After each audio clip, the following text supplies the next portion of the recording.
Decoding Starlight, you'll discover how to become an astronomer, even for an evening, and perhaps with friends. And in preparation, you're going to make a star finder with the details here, adult supervision needed after dark, and care when walking in low light. So you will have to, after you've made your star finder, find a dark, cloudless night, well, one with just a very small crescent moon and very few clouds. And if possible, no light pollution from other houses or street lamps, and use a flashlight covered with red cellophane to read your star finder, because you don't lose your night vision. And you need to know the Earth is moving around the sun. You will see different constellations at different times during the night and at different times of the year. So your star finder needs to be adjusted for those different dates and times. And for example, here you've got the arrow going through September 21st, where the zodiac sign would be Virgo, but at the Earth side, it's the sun that is determining the dates for Virgo, so you don't actually see the constellation at that time. And the other thing is, if you were to do a long exposure photograph, the stars appear to rotate around the celestial North Pole. But it's not the stars that are rotating, but the Earth. And the stars will be in different places at different times of the night, and of course in the day, but you can't see them then. So, to make your star finder, go to the link below, the top one in the Northern Hemisphere for US but not Alaska. Other places, go to the bottom link, and you'll make the star chart holder and a star chart. And you can use the instructions on those pages or look at these and pause as we go through them. If you can print on card file, it helps, and use a file folder or serial box, but make sure it's rectangular, and then print out either on paper and then stick onto the card and cut along the solid lines that were given on the site that you've just looked at. The dotted lines are for folds. So when you cut around the top curve and indeed the oval, discard those, and you're going to fold those tabs backwards, and it sometimes helps to fold against the edge of a ruler.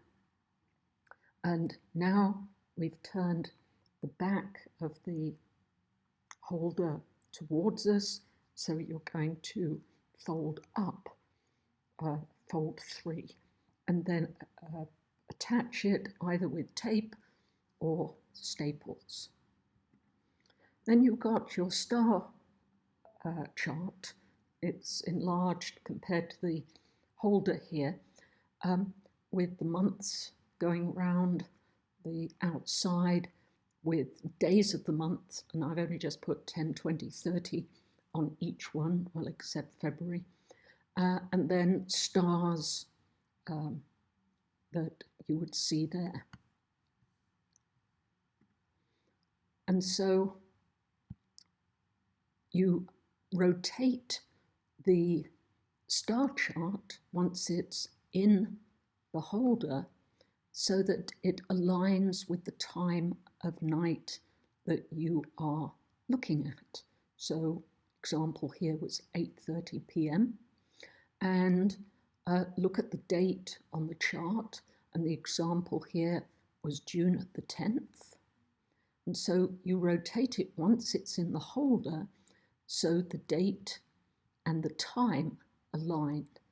And on the left-hand diagram, that small red line over June is 8:30, and it's about the 10th of June.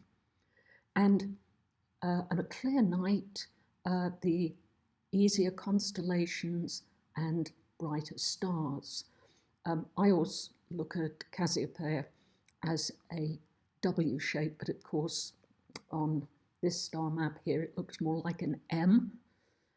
You've got the Big Dipper, Ursa Major, the Plough, and it's the outer part of the saucepan. Dipper points towards the pole star, and obviously other stars there. And then for the largest or the brightest stars, you've got Deneb in Cygnus, Vega in Lyra, Arcturus in Bootes, Spica in Virgo, and the pole star. And there are other stars, but they are just outside of your field of vision at 8:30 on the 10th of June. Other bright objects could be planets, and if it's really big and bright, that's going to be the moon. Now, along with stars, you may also see other astronomical objects: planets, moon, meteor showers, comets, lunar eclipse, the International Space Station. And look at the following sites to find out what else you could see on the date you're stargazing.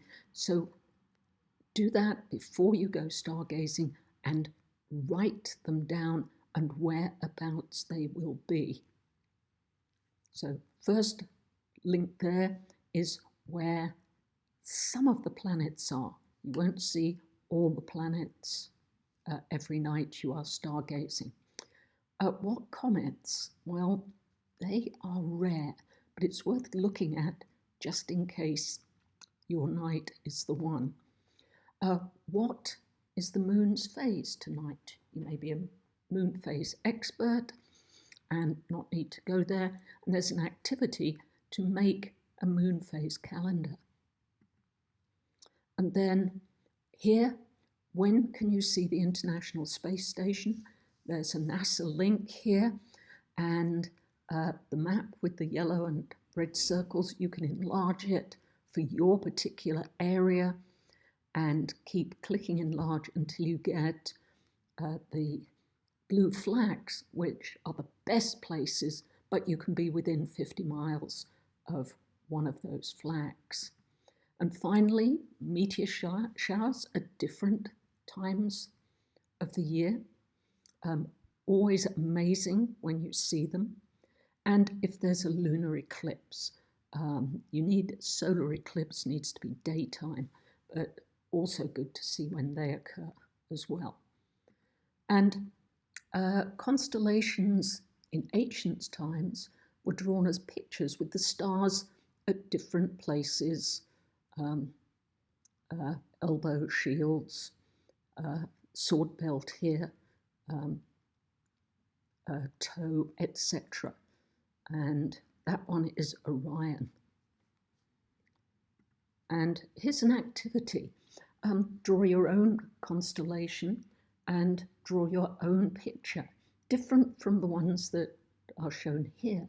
So pick a cluster of stars in the sky with between 4 or 10 stars and look at their arrangement, or just randomly draw between 4 and 10 stars on a piece of paper as dots or as little star X on X, and design a picture around them. Give the constellation a unique name, and indeed give the stars a unique name. So the sky really is the limit, but be patient for good viewing conditions. And the more you look into the night sky with your starfinder, the more you will discover.